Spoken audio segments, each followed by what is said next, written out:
Amado invitado. Agradezco la invitación también a formar parte de este diplomado y por supuesto el interés de todas aquellas personas que nos están siguiendo en estos momentos. Se me ha asignado un tema sumamente interesante en términos del derecho procesal constitucional, pues se trata del proceso de tutela de derechos más utilizado, más ampliamente difundido y que definitivamente abarca la mayor cantidad de derechos fundamentales, derechos constitucionales que se tutelan, ¿no? A nivel de Poder Judicial y a nivel del Tribunal Constitucional. Para hacer esta pequeña exposición un poquito más dinámica, tengo con ustedes una presentación que estoy compartiendo, espero que ya la puedan ver, de tal manera que podamos pues seguir de alguna manera el hilo de la conversación. El proceso de amparo es un proceso que tenemos en nuestra Constitución a partir de la precedente a la vigente, es decir, a partir de la Constitución del 79. Sin embargo, no es una creación peruana. De hecho, proviene de raíces mexicanas. Entonces vamos a remontarnos un poquito a estos orígenes. La creación fue a nivel de un estado específico, que fue el estado de Yucatán en 1841. Entonces, en el siglo XIX se encontraban en tensiones esta zona de México, precisamente por el tipo de gobierno que se quería implementar, ¿no? Había una tensión entre las posiciones más liberales, las posiciones más conservadoras, en cuanto a establecer un modelo federal o establecer un modelo centralizado. Y en esa perspectiva, en estas luchas de poder, evidentemente los derechos individuales, los derechos de las personas, se venían siendo violentados o vulnerados. Es por ello que frente a esta compleja situación surge un personaje clave, importante, que es el jurista Manuel Crescencio Rajón, quien propone esta medida, ahora denominado proceso constitucional, pero por supuesto entonces no era así, simplemente un mecanismo que servía para tutelar derechos en el contexto de Yucatán, con el fin pues de limitar el poder estatal que precisamente venía siendo de alguna manera el que generaba diversos contextos de violación, de vulneración de derechos. Y luego esta idea, aplicada en la Constitución de Yucatán a inicios o a mediados casi del siglo XIX, en México se fue expandiendo a raíz de la postura de Mariano Otero, ¿no? Entonces Mariano Otero la trajo hacia, digamos, una mirada más global, general, y la incorporó, o en todo caso propuso su incorporación en la Constitución mexicana de 1857. ¿No? Entonces, aquello que surgió a nivel, digamos, mucho más regional, más local, fue creciendo a nivel nacional. Y Otero trajo consigo también, digamos, una nueva óptica, a la cual se le denominó el principio de relatividad del amparo. ¿Qué implica este principio? Es limitar el alcance del amparo solo al solicitante, evitando que su aplicación sea general. Es decir, que los efectos de la decisión, en este caso de amparo, en este proceso de amparo, solamente recaigan o recaiga entre las partes, ¿no? Y no tenga efectos hacia terceros, a pesar de que de pronto puedan encontrarse en similar situación. Con más y con menos, este mismo principio se ha venido aplicando en nuestra lógica del modelo constitucional de amparo, en tal sentido que los efectos son interpartes y no erga omnes, como sí ocurre con el proceso de inconstitucionalidad, por ejemplo. En el proceso de amparo, todo lo contrario, la aplicación solamente alcanza a quienes han intervenido en el proceso.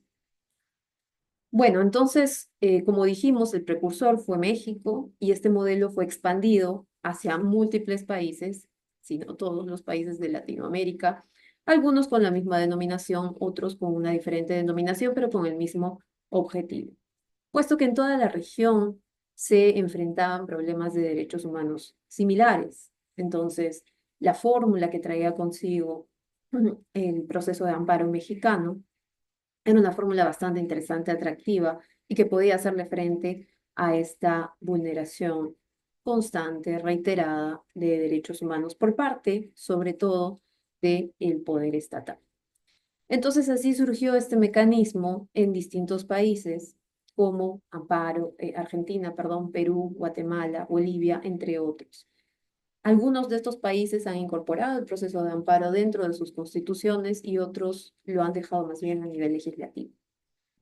Tenemos aquí una revisión bastante amplia de los países que lo han incorporado. No vamos a tocar todos ellos porque si no nos detendríamos mucho en digamos, este análisis comparado, pero sí considero que es importante recalcar de alguna manera aquellos países que han apostado por este mecanismo de tutela de derechos, ¿no? En el caso de Argentina, se incorporó este mecanismo, este proceso en la Constitución a partir del año 57 y desde el año 94 pues hubo una reforma.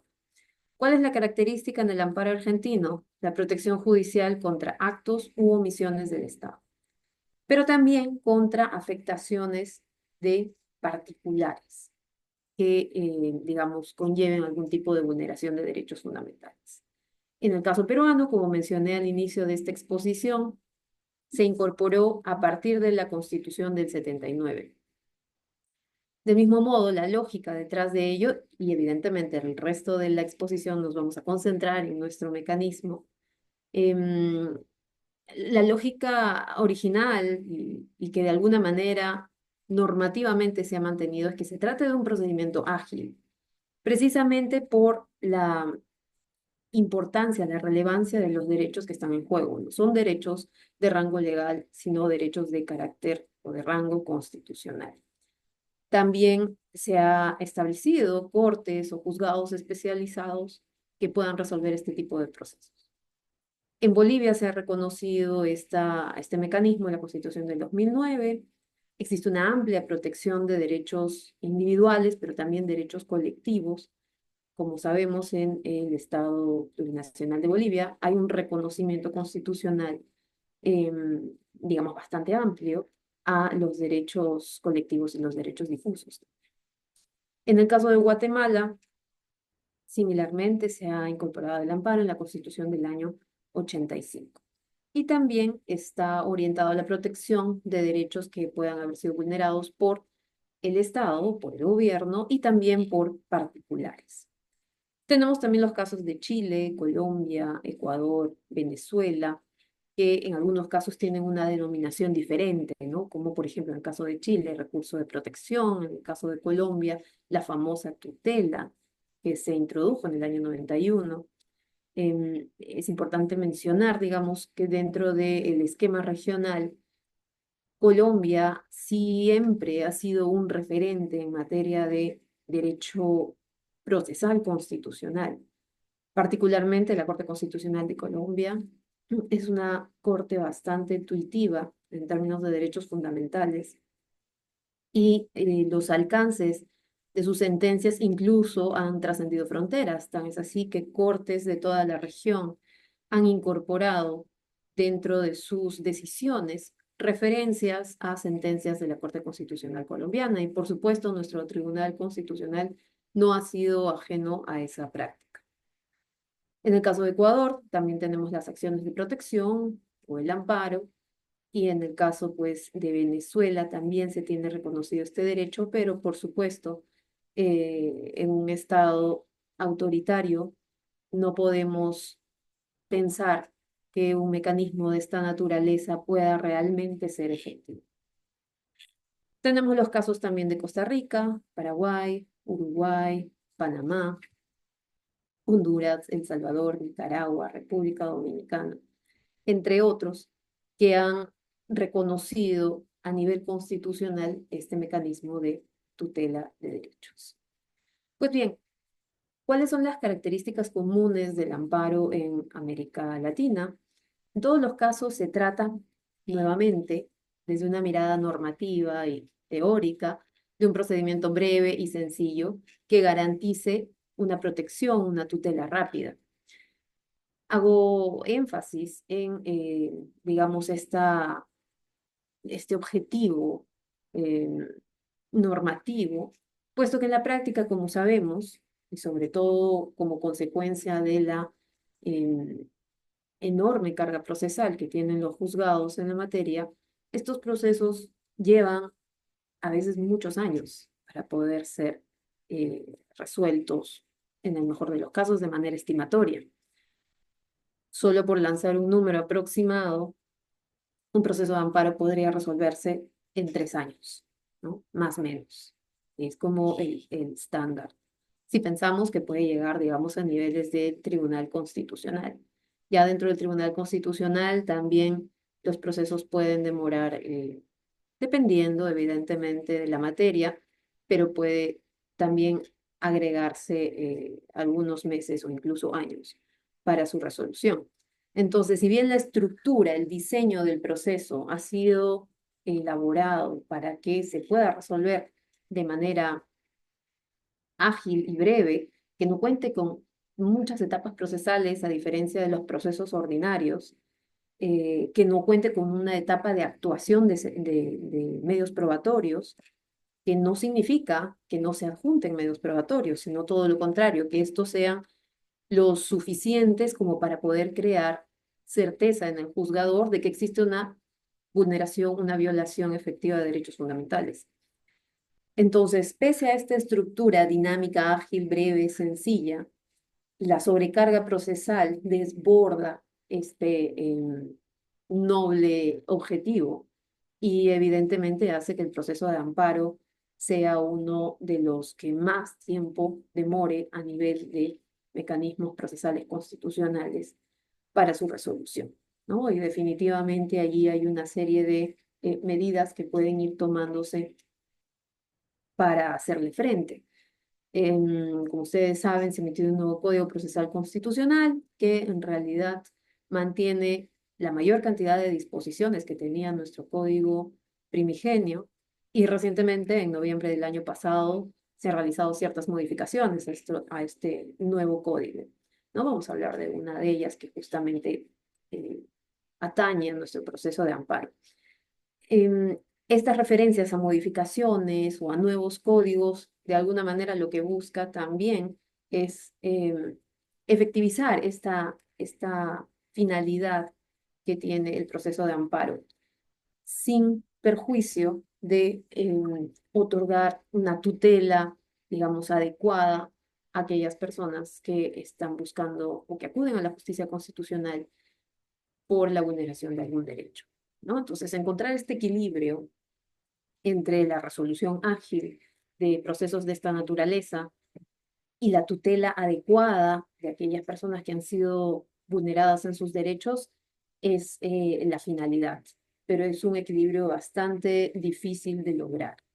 Y definitivamente no solo debe pasar por los legisladores, sino precisamente por aquellos que en la práctica llevan a cabo este ejercicio. Y no solo me refiero a los jueces del Poder Judicial o del Tribunal Constitucional, sino sobre todo, y espero que aquí tengamos dentro de nuestro público a litigantes en materia constitucional, justamente a los colegas, a las colegas que se encargan de evaluar exigencias o peticiones de potenciales clientes que prefieran acudir o que busquen acudir a la justicia constitucional para resolver su causa.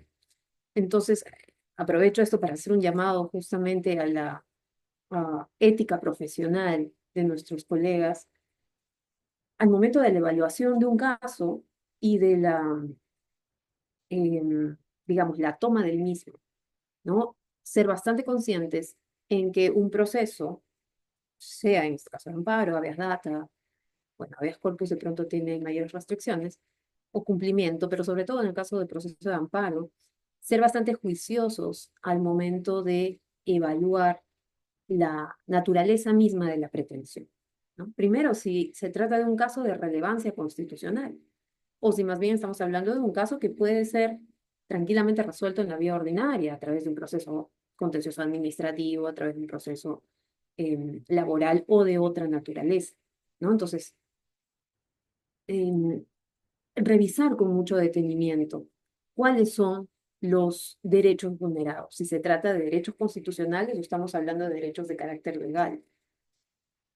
Identificar también que tengamos justamente medios probatorios que acrediten esa vulneración, ¿no? Que sean útiles, conducentes a la creación de convicción del juzgador de esta vulneración. Nuevamente, lo dijimos hace un momento, en el caso nuestro no tenemos una etapa eh, de actuación probatoria, pero eso no significa que el juzgado o el juez no evalúe justamente esta documentación probatoria. Todo lo contrario, las pruebas deben ser lo suficientemente convincentes para que el juzgador considere vulnerado o acreditada la vulneración de un derecho. Entonces, ese sería un segundo elemento que nuestros colegas deben tomar en consideración, ¿no? La acreditación adecuada de la vulneración del derecho. Y por último, también identificar las causales de improcedencia que están establecidas en el Código Procesal Constitucional. Y particularmente, además del tema del plazo para la interposición de la demanda, que si lo vamos a ver en un momento, es lo referido a las vías previas y a las vías paralelas. No vamos aquí a detenernos mucho a conversar acerca de las causales de improcedencia, porque probablemente, no he visto el esquema, pero probablemente en un diplomado de procesal constitucional ya lo han debido ver o lo verán en algún momento. Y si no es así, pues ahí échense a revisar el nuevo Código Procesal Constitucional y, por supuesto, el desarrollo jurisprudencial que ha hecho el tribunal, por ejemplo, el precedente del Gorríos, que hace un análisis al respecto, sobre todo de las vías paralelas. Pero sí, por lo menos quiero dedicarle brevemente unos comentarios a la revisión por parte de nuestros colegas antes de asumir un caso de amparo, un caso constitucional de amparo, para poder revisar si es que se ha cumplido, digamos, en esencia, con el agotamiento de la vía previa. Usualmente cuando estamos, mm, digamos, cuestionando una actuación del poder estatal, si es que hay algún procedimiento administrativo que se ha debido seguir, o por lo menos que se ha iniciado. Hay excepciones también al agotamiento de la vía previa, también están en el código, por supuesto. Em, pero también existen casos, y les digo esto desde mi experiencia en el Tribunal Constitucional, ¿no? Que simplemente en algunas oportunidades se presentan demandas sin haber iniciado una petición ante un órgano administrativo, ¿no? Entonces ahí no tendríamos justamente este nexo causal que requerimos con relación a la actuación vulneratoria de la entidad. En tal sentido, si es que no le hemos dado la oportunidad a la entidad pública de poder pronunciarse respecto de aquello que consideramos que es una vulneración de derechos, entonces no habría cómo identificar el acto agresor o el acto vulneratorio, ¿no? Entonces esto con relación a las vías previas, y sobre las vías paralelas es identificar si es que existe un proceso ordinario que pueda tutelar adecuadamente este derecho. Y ponemos énfasis en la tutela adecuada, porque no basta con que exista otro proceso. Puede haber otro proceso que dentro de sus alcances contenga la tutela de un derecho que fácilmente puede tramitarse a través de un amparo. No basta con ello, sino que la tutela que se brinde en este otro proceso sea igualmente satisfactoria.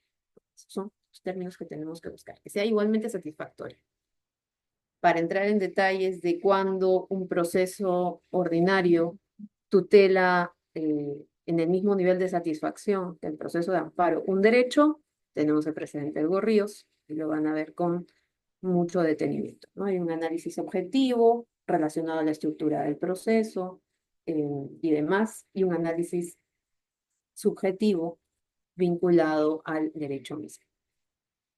Bueno, entonces, cerramos este paréntesis, este llamado un poco a la conciencia de los colegas y las colegas que nos están escuchando a efectos de poder identificar, conducir y llevar a cabo un patrocinio ético en los casos de amparo, ¿no? Sabiendo que es relevante, en materia constitucional que se cumple con acreditar, tener la evidencia suficiente para acreditar la vulneración de derecho y no haber incurrido en ninguna de las causales de improcedencia. Básicamente, en términos de vía previa, agotamiento de vía previa y la inexistencia de una vía paralela que tutele adecuadamente el mismo derecho, ¿no? Entonces, superamos todas esas etapas y podemos decir, tengo un caso, digamos, sustancioso en materia constitucional que sí merece ser canalizado a través del proceso de amparo. Entonces, definitivamente la sobrecarga procesal y todos los efectos nocivos que ésta trae consigo se revertirían si es que hacemos un ejercicio adecuado, ético, consciente de nuestra profesión cuando acuden potenciales clientes a, digamos, a llamar nuestro consejo, nuestra asesoría y nuestro patrocinio. Seguimos. El acceso universal. Esta es otra característica común del proceso de amparo. No existe, digamos, una limitación en cuanto a la titularidad, más allá de que sea la persona afectada del derecho la que acuda a la búsqueda de una tutela adecuada del mismo. Se aplica tanto a autoridades como a particulares. Como señalamos hace un momento, el origen de este proceso de amparo en México estaba esencialmente orientado a limitar el poder estatal o los abusos o el ejercicio abusivo del poder estatal contra los particulares. Sin embargo, evidentemente con el tiempo se puede evidenciar que no es solo la autoridad o las autoridades quienes vulneran derechos, sino también los particulares, los ciudadanos de a pie.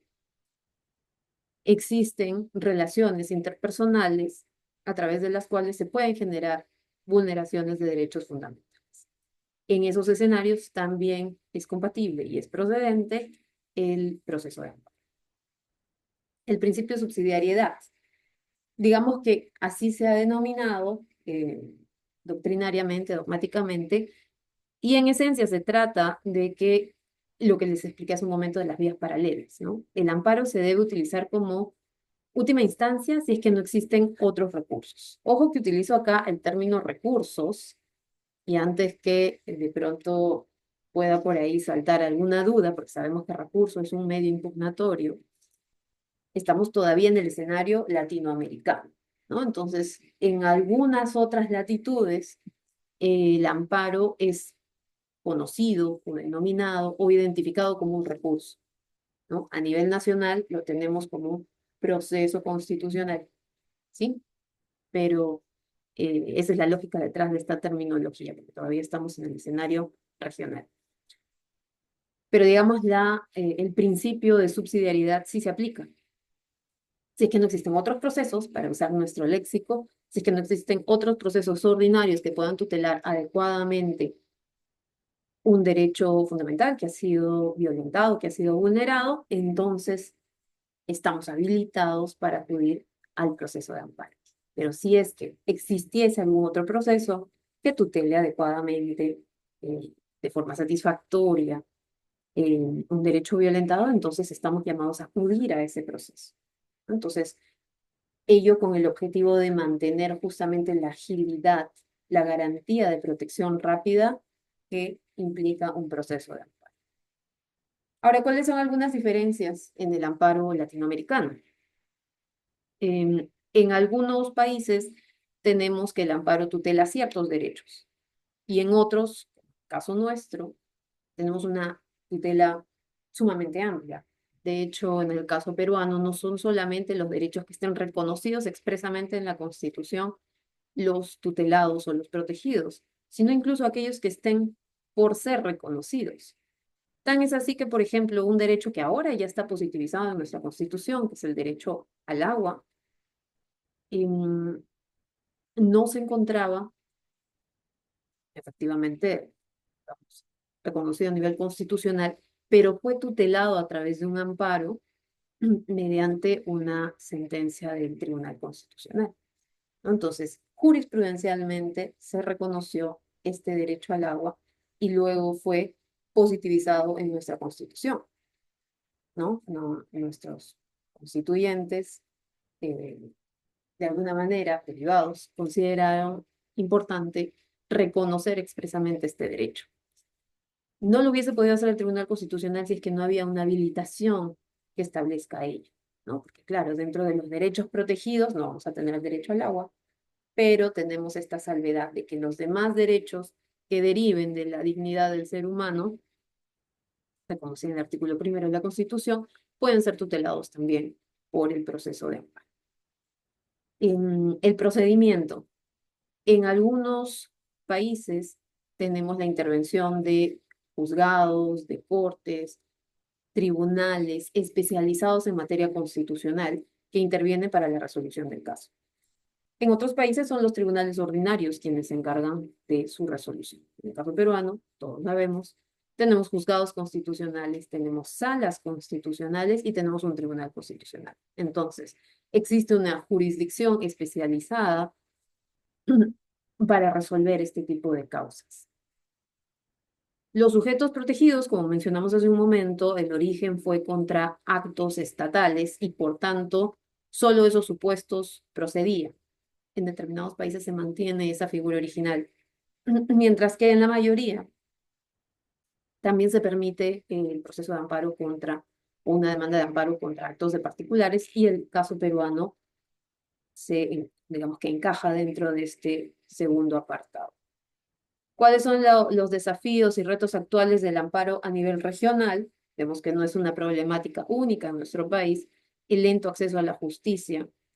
Ya comentamos, aquí hicimos una reflexión, yo creo que un poquito detenida, con relación a la sobrecarga procesal, las causas y las consecuencias de ella, ¿no? Básicamente la consecuencia número uno, la primordial, es justamente los tiempos de demora en la resolución de estos casos de amparo, ¿no? Entonces, términos, digamos, coloquiales, justos pagan por pecadores, porque aquellas personas que sí tienen un caso de relevancia constitucional con la vulneración acreditada, que han superado los supuestos de improcedencia, sea de vías previas o vías paralelas, además de plazo, entre otros, desafortunadamente van a ver llegar la justicia constitucional de pronto en alguna situación, y se han dado casos, en los que desafortunadamente la irreparabilidad ya se presentó. Entonces, no es posible lograr los efectos originarios del amparo, que es retrotraer la causa al estado anterior a la vulneración del derecho, porque desafortunadamente eso ya no se puede hacer. Pensemos en materia de amparo previsional, por ejemplo. Los demandantes son personas adultas mayores, quienes están solicitando una pensión de jubilación, una pensión de incapacidad, entre otras. Y desafortunadamente, en algunos casos, no vamos a decir en todos, pero en algunos casos, cuando logran acceder a la justicia constitucional, es decir, a una decisión estimatoria respecto de su petición, la persona beneficiaria, el afectado directo, a veces ya falleció, ¿no? Entonces, nunca pudo ver en vida eh, la justicia constitucional, ¿no? Y ese, digamos, ese efecto pernicioso en estos casos es devastador y creo que nos debe servir a todos justamente para colaborar con nuestro granito de arena a, de alguna manera, mitigar esta sobrecarga procesal tan perniciosa, tan dañina en nuestro país. Existen también limitaciones en el acceso universal, el proceso de amparo. Podemos hacer referencia a temas de disponibilidad de juzgados, accesibilidad a los mismos, podemos hablar de impedimentos culturales, lingüísticos, eh, de asesoría en materia constitucional, no tener de pronto un abogado o una abogada que pueda eh, brindar alguna orientación o que pueda patrocinar este tipo de causas.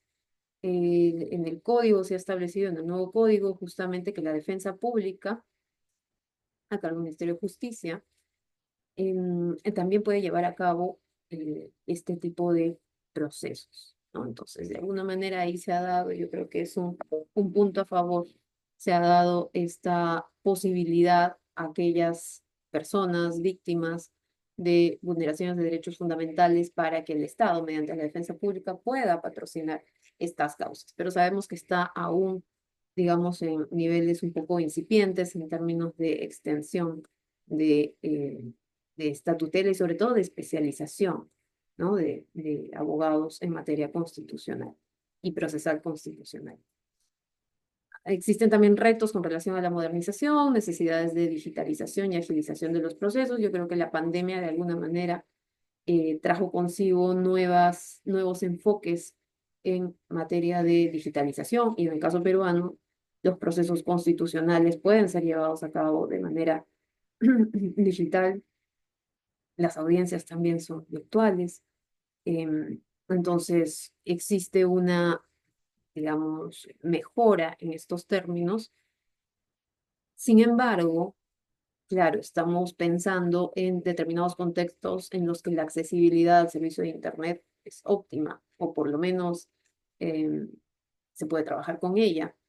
Pero también existen muchos contextos en los que no hay una conexión a Internet y por tanto este tipo de circunstancias más bien generan un obstáculo adicional al acceso a la justicia. Hay algunos retos adicionales, mejorar la accesibilidad, lo que estamos conversando, ampliar la protección de los derechos. Como dijimos hace un momento, no en todos los escenarios o todos los contextos regionales los derechos fundamentales en su integridad están siendo protegidos por el proceso de amparo. En el caso nuestro, sí. Ya que hablamos de Perú, ¿cuál es el fundamento constitucional? El artículo 200 de la Constitución establece todos los procesos constitucionales y en su segundo apartado em, hace referencia al proceso de amparo, que procede contra el hecho u omisión. Es importante hacer digamos, esta pausa aquí, porque no solamente se trata de acciones efectivas, sino también la falta de actuación, muchas veces por parte de autoridades, ¿no? La omisión puede generar vulneración de derechos fundamentales. Entonces, se puede cuestionar una omisión a través de una demanda de amparo. Seguimos, sea por parte de cualquier autoridad, funcionario o persona que vulnera o amenaza los demás derechos reconocidos por la Constitución. Entonces, aquí otra pausa. Si bien una persona está habilitada para presentar una demanda de amparo contra la vulneración de su derecho, existen supuestos en los que la vulneración todavía no se ha concretado, pero hay una amenaza. Ahora, no puede ser cualquier amenaza. Ya se ha establecido jurisprudencialmente que esta amenaza debe ser cierta y directa, ¿no? E inmediata. Entonces, es necesario establecer la certeza de esa amenaza y la inmediatez.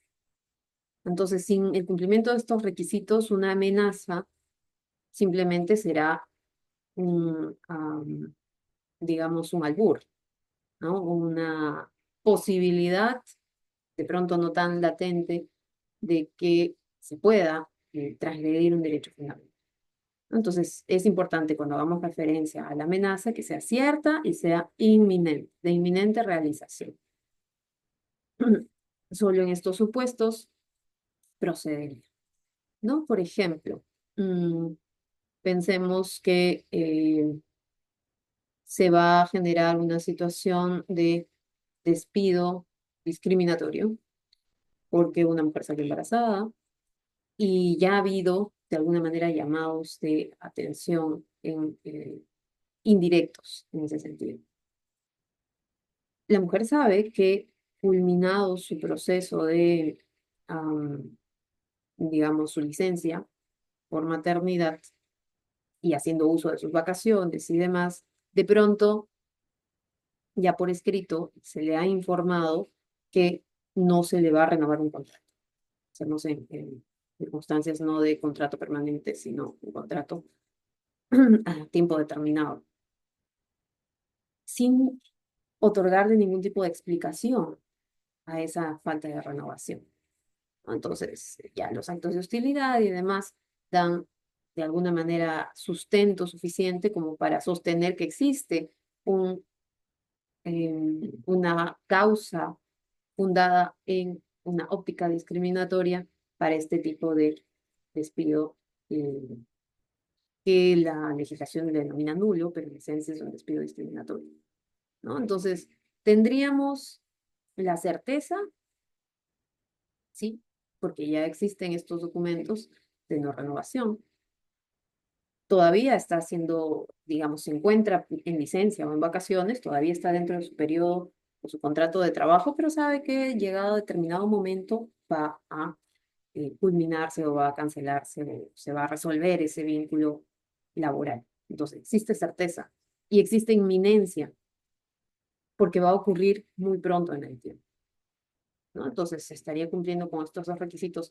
Por supuesto, estamos hablando de los requisitos de la amenaza. Debe cumplirse con los demás requisitos del proceso de amparo, los que hemos comentado hace un momento, ¿no? Se trata de una causa de relevancia constitucional, esté debidamente acreditado, se hayan superado los filtros, digamos, de vías previas, vías paralelas y demás. Pero con relación a la amenaza, estos dos elementos deben cumplirse.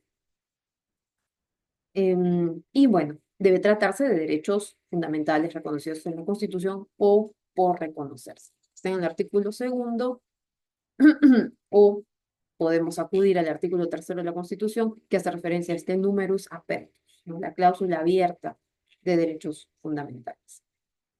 No procede contra normas legales ni contra resoluciones judiciales emanadas de procedimiento regular. Ustedes se preguntarán, ¿y qué pasa con los amparos contra normas y amparos contra resoluciones judiciales? Lo vamos a ver más adelante.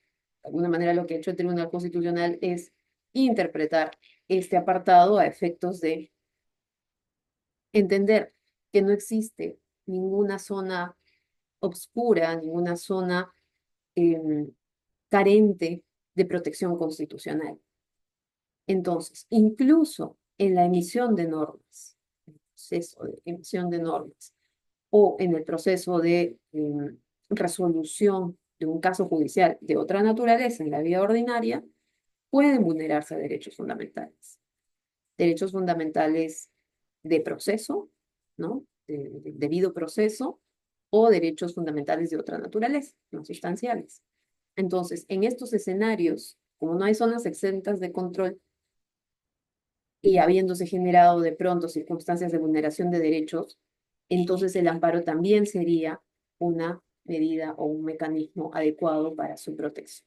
Entonces, por eso es importante este elemento adicional, emanadas de procedimiento regular, porque si no fue emitida una resolución judicial o una norma legal dentro de este procedimiento regular que implica la tutela adecuada de derechos, entonces sí se habilita la vía constitucional del amparo.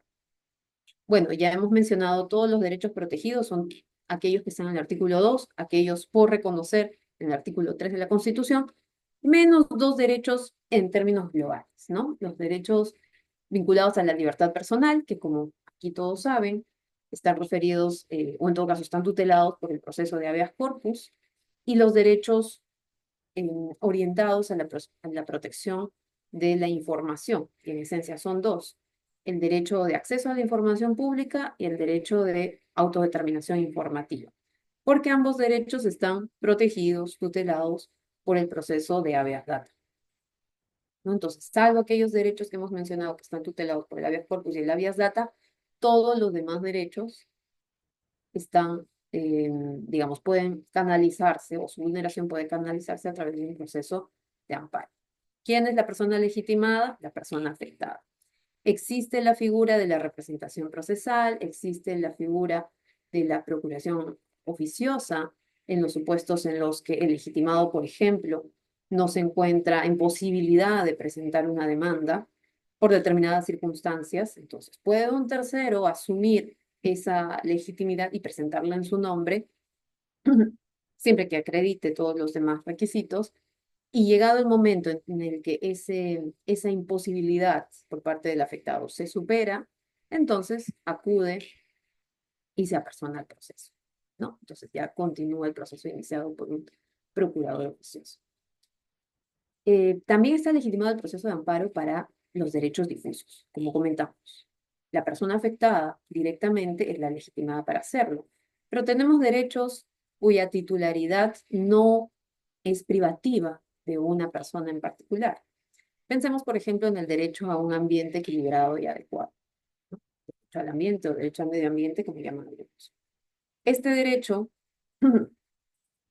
puede, digamos, es disfrutado por todos y su afectación, por supuesto, también involucra a todas las personas, desde una perspectiva geográfica diversa y desde una perspectiva temporal, porque vemos que la afectación trasciende generaciones, ¿no? Entonces, si hablamos de derechos difusos, cualquier persona está habilitada está legitimada para poder presentar una demanda de amparo.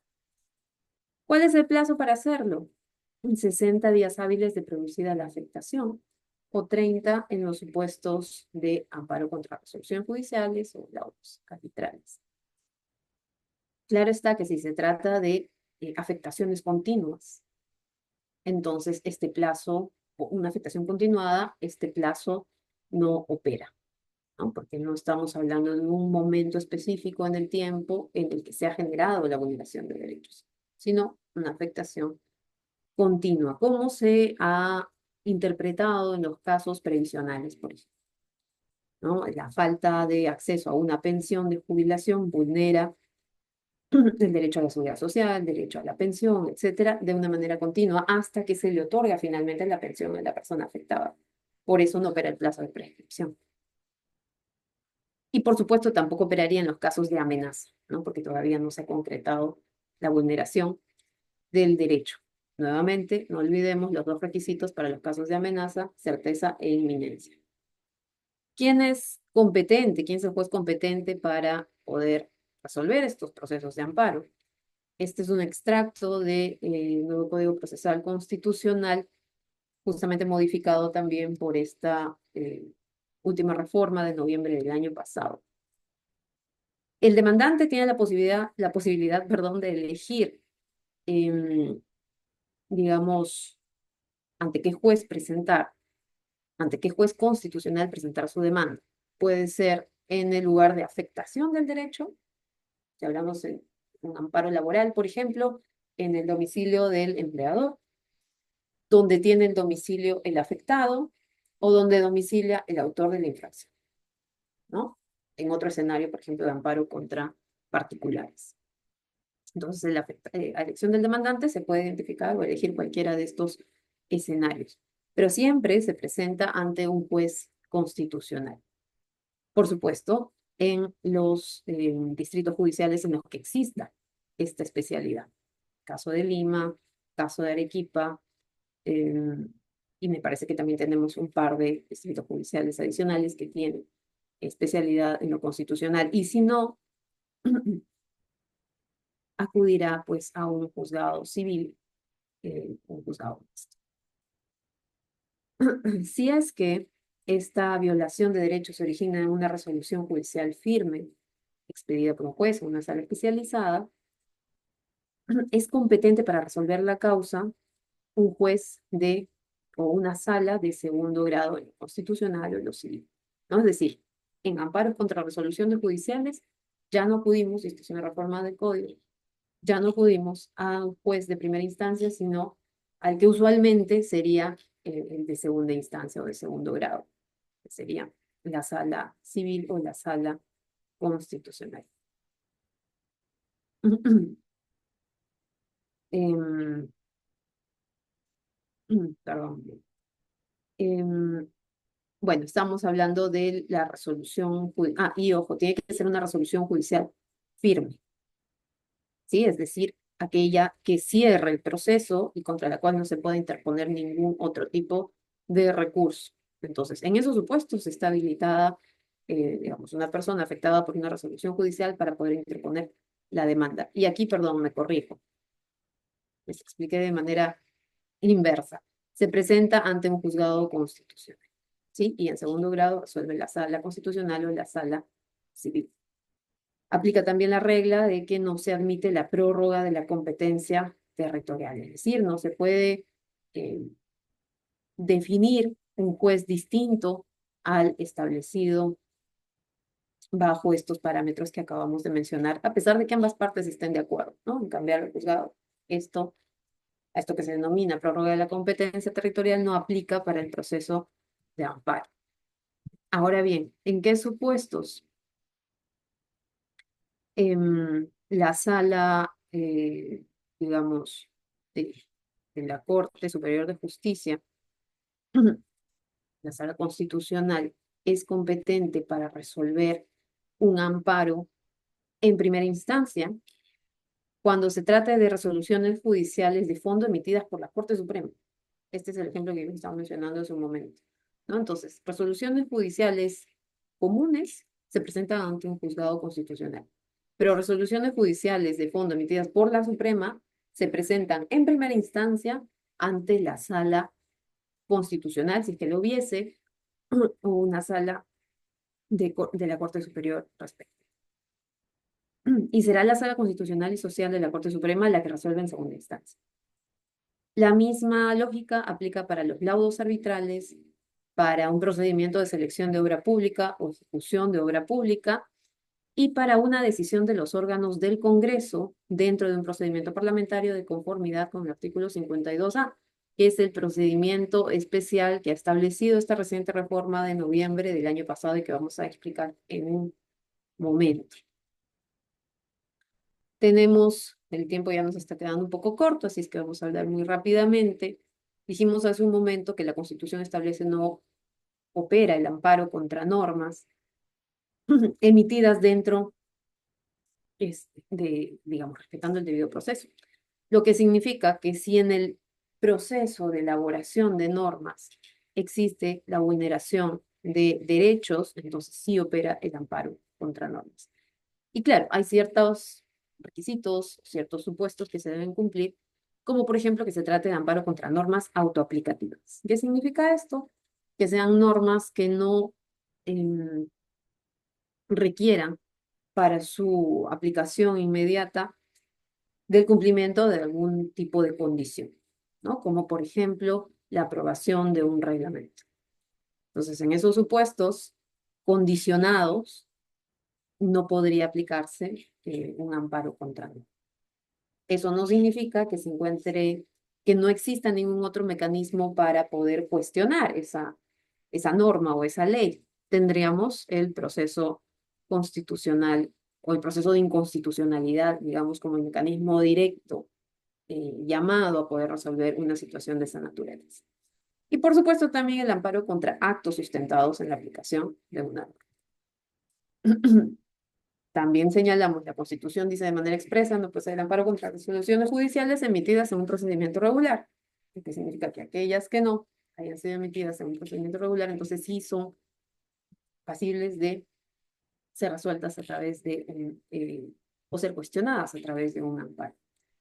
Hay un canon interpretativo que ha establecido el Tribunal Constitucional para estos supuestos, es el examen de razonabilidad, evalúa si la revisión de todo el proceso judicial ordinario es relevante para determinar si esta resolución judicial vulneró o no un derecho. Entonces ahí ve, digamos, los alcances de su actuación.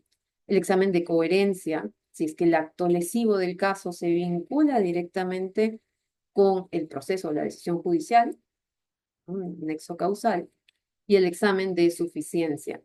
Ahí determina cuál es la intensidad del control constitucional, ¿no? Para poder cautelar justamente el derecho fundamental que está siendo demandado.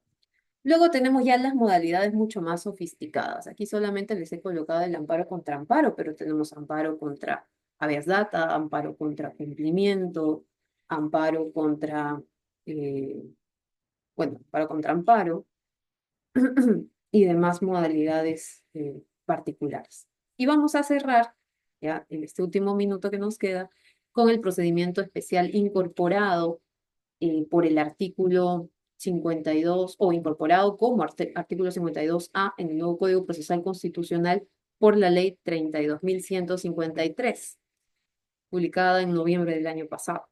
¿no? Ha sido pues objeto de pronto de algunas eh, ciertos cuestionamientos, en todo caso es una materia novedosa, controversial, que sin duda traerá consigo y ya ha traído consigo múltiples opiniones diversas, ¿no? Entonces, este procedimiento especial que se ha incorporado al nuevo código está orientado a establecer un fuero, digamos, particular con relación a el Congreso de la República. Entonces, si se quiere cuestionar el ejercicio de atribuciones exclusivas y excluyentes del Congreso, referidas a elección, designación, ratificación y remoción de altos funcionarios, o aquellas vinculadas al juicio y antejuicio político y a la vacancia y suspensión presidencial, entonces a, se puede acudir al amparo, pero a través de este procedimiento que tiene determinados supuestos que no aplican para los demás casos de amparo ordinario, por llamarlo de alguna manera, ¿no? Tiene un trámite preferente y urgente en todas las instancias dentro de los plazos máximos establecidos. ¿Y cuáles son estas disposiciones especiales que tiene este procedimiento especial? La demanda la interpone el titular del derecho directamente afectado. En primera instancia es de conocimiento de sala constitucional, todos estos temas, digamos, más de procedimiento. Eh, yo creo que el que la sala constitucional lo vea en primera instancia, de alguna manera, equipara la lógica que está detrás de que aquellas resoluciones judiciales emitidas por la Corte Suprema también sean evaluadas por un órgano, digamos, de mayor jerarquía, ¿no? Se establece un plazo máximo de 60 días, el recurso de apelación se interpone ante la misma sala y se concede con efecto suspensivo a la Constitucional y Social de la Suprema, resuelve la apelación. Y estas son las, digamos, medidas que aplican para los demás procesos de amparo y que en este caso no aplican y que pueden ser un poco más controversiales, ¿no?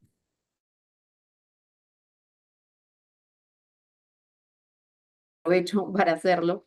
En el proceso de amparo se puede, existe la vía cautelar, ¿no? De hecho, es importante al momento de la interposición de una demanda de amparo, si es que se cumplen evidentemente con estos supuestos, sobre todo de irreparabilidad, poder presentar una solicitud de medida cautelar.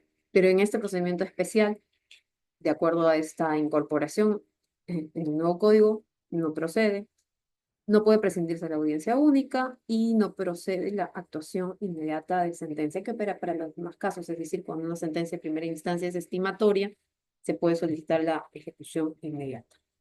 Con esto, espero no haber generado mayores dudas, sino claridad.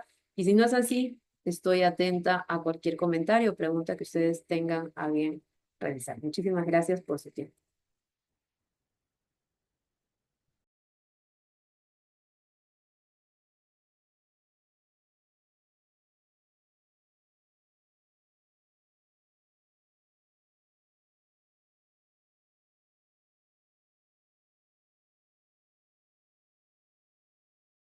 No te estamos escuchando, disculpa, creo que estás silenciado. A ver, ¿ahora sí? Sí, sí, estimada doctora, parece que no tenemos alguna pregunta ahora por el Zoom.